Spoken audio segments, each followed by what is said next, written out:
다 함께 기도하심으로 10월 28일 화요일 매일 예배 시작하겠습니다. 기도합니다. 거룩하시고 전능하신 하나님 감사합니다. 오늘도 하나님께서 귀한 예배 가운데 우리와 함께 하실 줄로 믿습니다. 오늘도 하나님 우리의 영혼을 깨워 주시옵소서. 정말 영적으로 너무나 무디게 되고 또 익숙해진 우리의 그런 어떤 신앙에서 벗어나서 다시 주님을 향한 첫사랑을 회복할 수 있기를 원합니다. 세상에 치이고 또 우리 안에 정말 하나님을 향한 사랑이 식어진 우리 가운데 주님께서 성령의 불을 다시 붙여주시옵소서. 기도의 무릎이 다시 세워지게 하시고 정말 말씀 앞에 떨고 순종하며 믿음을 회복할 수 있기를 간절히 원합니다. 아버지, 우리 교회와 이 땅의 모든 교회들을 다시 한번 주님의 손에 올려드립니다. 다시 한번 하나님, 모든 교회가 영적으로 부흥케 허락하여 주시옵소서. 우리의 예배가 살아나게 하시고 정말 찬양이 새로워지게 하시고 인간이 아닌 하나님께 향하는 진정한 영과 진리의 예배가 되게 허락하여 주시옵소서. 주님, 우리 안에 잠든 영혼이 있습니까? 흔들어 깨워주시고 주님의 부르심에 응답하는 아버지, 우리 귀한 중앙교회 가족들 될 수 있도록, 깨어있는 성도들 될 수 있도록 하나님 함께하여 주시옵소서. 하나님께서 오늘도 모든 예배 가운데 함께하시고 인도하실 것을 믿고 감사하며 예수님의 이름으로 기도하옵나이다. 아멘. 찬송가 264장 함께 하시겠습니다.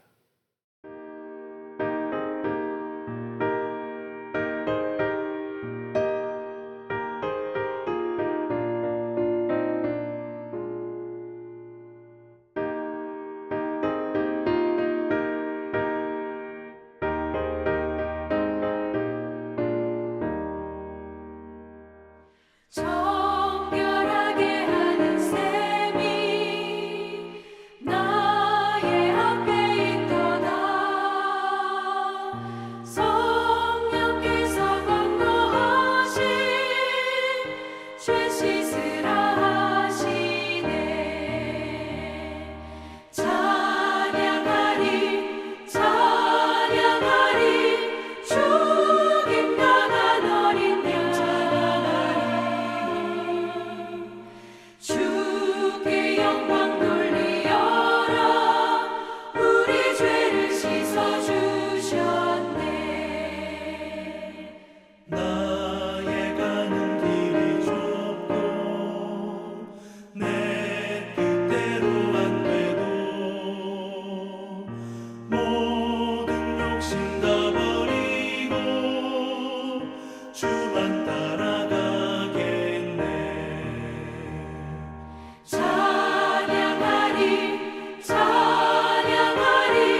오늘 함께 볼 말씀은 스가랴 13장입니다. 13장 1절부터 9절까지의 말씀, 우리 한 목소리로 함께 말씀을 읽도록 하겠습니다.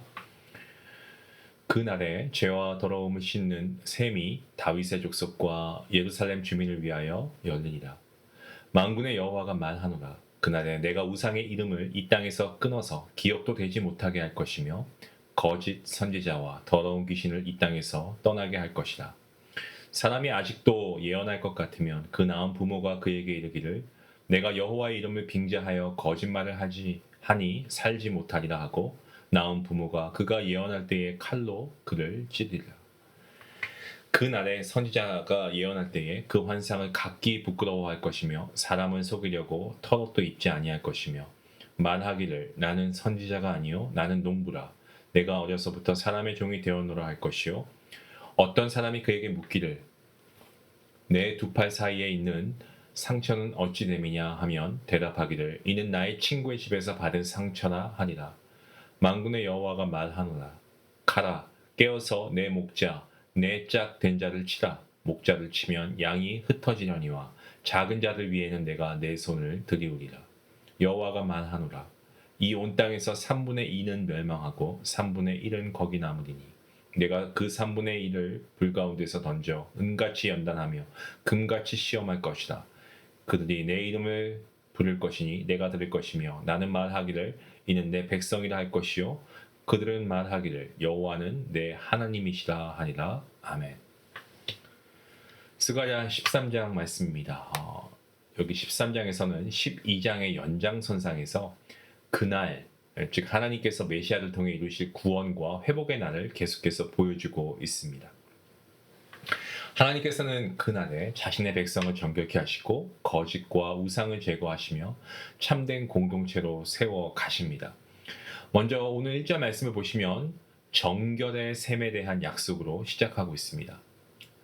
그날에 죄와 더러움을 씻는 셈이 다윗의 족속과 예루살렘 주민을 위하여 열릴 것이다 라고 말씀합니다. 하나님은 죄로 더럽혀진 그의 백성들, 하나님의 백성들을 깨끗게 하시기 위해서 정결하게 하는 셈을 여신다라고 되어 있습니다. 이 셈은 일시적인 것이 아니고 항상 언제나 열려있는 영원한 은혜의 셈입니다. 하나님은 하나님의 자녀를 사랑하십니다. 하지만 죄와 더러움 자체를 용납하지 않으십니다. 하나님은 우리를 깨끗이 하시고 하나님과 친밀한 관계로 우리를 부르십니다. 그 셈이 바로 예수 그리스도이신 것이죠. 예수님은 죄사함의 권세를 가지신 분이십니다. 십자가의 보혈을 통해서 우리를 눈보다 희게 하셨습니다. 그분께 나오는 자마다 새롭게 되고 그분께 나오는 자마다 자유함을 얻습니다. 이 정결의 셈은 한 번의 용서로 끝나는 것이 아닙니다. 하나님께서는 매일의 삶 속에서도 여전히 우리를 정결하게 하십니다. 우리의 실수와 연약함이 반복된다고 해도 우리가 회개하고 나아가면 하나님께서 우리의 죄를 덮으시고 주님의 보혈로 우리를 정하게 하십니다. 우리가 해야 할 일은 그 셈 앞에 다시 나아가는 거죠. 본문 2절과 3절 말씀에서 하나님은 정결한 공동체를 세우기 위해서 제거해야 될 세 가지를 말씀하시는데 각각 우상과 그리고 거짓 선지자 그리고 마지막 더러운 영입니다. 이 세 가지는 모두 거짓이라고 하는 것에서 비롯된 것입니다. 우상은 실체가 없는 거짓 신이고요. 거짓 선지자는 어떻습니까? 진리를 가장한 거짓 일꾼이고요. 그리고 더러운 영은 하나님으로부터 멀어지게 하는 거짓된 영입니다. 하나님이 이 모든 거짓된 요소들을 끊어내시겠다라고 말씀하십니다. 하나님은 하나님의 백성이 다시는 속지 않도록 보호하십니다. 부모가 자녀가 거짓을 예언할 때 살지 못할 것이다 라고 할 정도로 이 공동체 안에서 거짓을 용납하는 이것은 절대 안 되는 아주 철저한 거룩함을 하나님이 요구하고 계십니다. 하나님의 백성은 조그만 거짓말조차 품지 않은 정직한 사람들로 세워져야 합니다. 이 말씀은 동일하게 오늘 우리에게도 적용되는 말씀입니다. 세상이 화려한 어떤 거짓의 유혹을 우리에게 하지 않습니까? 그런 유혹 가운데 우리는 무엇을 믿고 있습니까? 세상의 성공, 물질, 인간관계 이런 것들이 나를 지켜줄 것이라고 믿는다면 그것은 바로 거짓된 믿음입니다. 이런 것들은 다 거짓 신입니다. 거짓 우상입니다. 또 하나님의 이름을 이용해서 자기의 이익을 추구하는 거짓 일꾼들의 메시지에 우리가 귀 기울여서는 안 됩니다. 이를 경계해야 됩니다. 우리는 오직 하나님의 말씀, 진리의 말씀 앞에 서서 작은 거짓까지도 하나님 앞에 회개하며 하나님 앞에 서야 합니다. 4절과 5절 그리고 6절 말씀에서는 하나님께서 정결케 하신 이후의 공동체 모습을 잘 보여주고 있습니다. 그날에 되어서는 그날이 되면 거짓 선지자가 더 이상 발붙이지 못하게 됩니다. 그 거짓 선지자는 자신을 포장하기 위해 막 털옷을 입고 환상을 가장했던 이런 거짓 선지자는 부끄러워하면서 숨을 겁니다. 그날에 그렇게 된다는 거죠. 그리고 그들은 자신이 선지자임을 부정하고 심지어 자신이 우상 숭배로 자해한 상처조차 친구 집에서 다친 것이다 다 속일 것입니다. 그러니까 하나님이 세우신 나라는 하나님이 세우실 그 나라는 거짓이 설 수 없는 나라입니다. 그 나라는 우리의 마음속에서부터 시작이 됩니다. 하나님은 거짓을 덮기 위해서 또 다른 거짓을 하는 것을 원하지 않으십니다. 진실되게 자기의 거짓을 인정하고 회개하고 정결의 셈이 되시는 예수님께 나아가야 합니다. 우리의 회복은 바로 그 자리에서 회개 자리에서 시작이 되는 것입니다. 본문 7절부터 9절까지의 말씀은 하나님께서 당신의 백성을 연단하시는 과정을 보여주고 있는 말씀입니다. 하나님은 이렇게 명령하십니다. 카라, 깨어서 내 목자, 내 짝된 자를 치라라고 명령하십니다. 좀 이해하기 어려운 말씀이죠. 하지만 이 예언은 예수 그리스도의 십자가에서 성취되었습니다. 하나님은 죄 없는 하나님의 아들, 이 아들을 치심으로 죄인인 우리를 구원하셨습니다. 예수님께서는 선한 목자로서 자기의 생명을 양들을 위해 기꺼이 희생하셨습니다. 내어놓으셨습니다. 예수님의 피는 1절 말씀에서 약속된 정결의 셈이 되어서 우리 모든 죄를 씻는 근원이 되셨습니다. 하지만 목자가 상함을 당한 후에 남은 양들은 흩어졌습니다. 하나님은 이 흩어진 백성들을 다시 모으시며 연단의 과정을 통해 정결케 하십니다. 하나님은 당신의 백성을 불 가운데 던져 은같이 연단하시고 금같이 시험하겠다라고 본문 9절 말씀에서 말씀하십니다. 이 불이라고 하는 것은 고통의 상징이지만 동시에 정결의 과정입니다. 은하고 금은요, 불을 통과해야만 불순물이 제거됩니다. 마찬가지로 우리의 믿음도 이 시련이라고 하는 것을 통해서 순수해집니다. 더 단련됩니다. 하나님은 고통을 통해서 우리를 버리시는 것이 아니고 더 깊은 믿음의 자리로 이끄신다라는 말씀입니다. 이 과정을 우리는 성화의 과정이다라고 합니다. 우리 믿는 그리스도인들이 예수님을 닮아가고 거룩하게 세워지는 과정을 성화라고 하죠. 하나님께서는 우리를 완전하게 하시기 위해서 때로 연단이라고 하는 도구를 사용하십니다. 하지만 그 끝은 어떻습니까? 반드시 하나님의 영광이 있는 줄로 믿으시길 바랍니다. 9절 말씀의 약속은 매우 감동적입니다. 정말 그렇습니다. 이렇게 말씀하고 있죠. 그들이 내 이름을 부를 것이니 내가 들을 것이며 나는 말하기를 이는 내 백성이라 할 것이요 그들이 말하기를 여호와는 내 하나님이시라 할 것이다 라고 말씀합니다. 이것은 하나님과 어떤 백성 사이에 언약의 회복을 선언하고 있는 중요한 말씀입니다. 언약의 회복이 이루어지고 있습니다. 죄로 인해 끊어졌던 그 단절된 관계가 다시금 회복이 되고 하나님의 백성은 하나님을 다시 나의 하나님이라고 부를 수 있게 된다는 거죠. 우리의 삶에도 이러한 언약의 회복이 필요합니다. 신앙의 연단 속에서도 하나님은 우리를 결코 잊지 않으십니다. 결코 우리를 떠나지 않으시고 버리지 않으십니다. 때론 불같은 시험을 통해서 우리를 정말 새롭게 단련하시고 우리의 믿음을 새롭게 하시지만 그 모든 일련의 과정을 통해서 하나님은 우리를 정결케 하시고 거룩케 하십니다. 우리가 낙심하고 좌절한다고 해도 하나님은 그 순간에도 결코 우리를 포기하신 것이 아닙니다. 오늘 이 스가랴 13장 말씀은 두 가지 축으로 요약이 됩니다. 하나는 정결케 하시는 하나님, 또 다른 하나는 연단하시는 하나님입니다. 하나님은 죄로 더러워진 백성을 깨끗게 하시고요. 그들을 연단하시고 참된 믿음의 공동체로 세워가십니다. 때문에 우리가 오늘 이 말씀을 통해서 무엇을 결단해야 할까요? 먼저 정결의 샘, 우리 예수 그리스도께 나아가야 됩니다. 우리의 죄와 우리의 모든 감추인 어떤 우리가 좀 고백하기 어려운 그런 부분이라고 해도 우리가 감추지 말고 주님 앞에 다 드러내시고 우리가 씻음 받아야 됩니다. 또한 우리가 거짓을 끊어내야 됩니다. 하나님의 거짓된 신앙, 위선, 타협, 하나님 이거 절대 용납하지 않으십니다. 작고 미묘한 것이라고 해도 거짓된 것은 여러분 다 드러내서 회개하시기 바랍니다. 그리고 오늘 말씀 우리에게 주신 또 다른 믿음의 결단이 이겁니다. 연단의 과정을 우리가 믿음으로 통과해야 됩니다. 고난은 끝이 아니고요. 정결과 회복으로 나아가는 과정입니다. 하나님은 오늘도 우리를 정결케 하시고 거짓과 불순물을 제거하십니다. 하나님의 손에 여러분을 맡기시고 하나님 말씀하실 때 너는 내 딸이야, 너는 내 아들이야, 너는 내 백성이야. 그리고 우리도 이렇게 고백할 수 있길 원합니다. 하나님은 나의 하나님이십니다.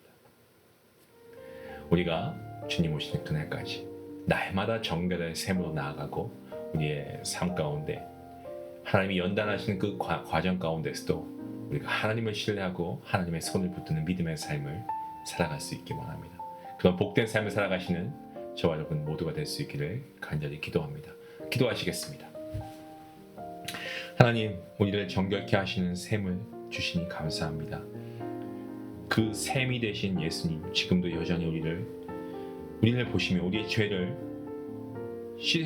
씻겨주시고 우리에게 언제나 열려진 샘물 되어 주시니 감사합니다. 오늘도 그 샘에 나아가 정말 우리가 거룩을 다시 한번 하나님 앞에 우리가 내어놓고 우리가 거룩한 성도로 하나님 앞에 예배할 수 있도록 우리를 붙잡아 주시옵소서. 삶 가운데 어떤 연단이 있습니까? 시험이 있습니까? 그렇다고 해도 정말 우리가 다듬어지고 깨끗하게 하시려는 하나님의 선하신 계획하심을 우리가 신뢰하며 온전히 나 자신과 내 삶을 주님 손에 맡길 수 있도록 하나님 우리의 믿음을 성령 하나님께서 인도하여 주시옵소서. 감사하며 예수님의 이름으로 기도합나이다. 아멘. 하나님 오늘도 우리의 삶 가운데 정결의 샘을 여십니다. 거짓과 불순물을 제거하고 우리를 새롭게 하십니다. 우리가 우리 스스로 속이지 말고 날마다 예수 그리스도의 보혈 앞에 나아갈 수 있기 원합니다. 우리가 회개하고 하나님께 나아갈 때 하나님은 우리를 용서하시고 우리를 새롭게 하실 줄로 믿습니다. 하나님의 거룩한 백성으로 빚어지는 저와 여러분 모두가 될 수 있기 원합니다. 말씀 생각하시면서 함께 기도하시겠습니다.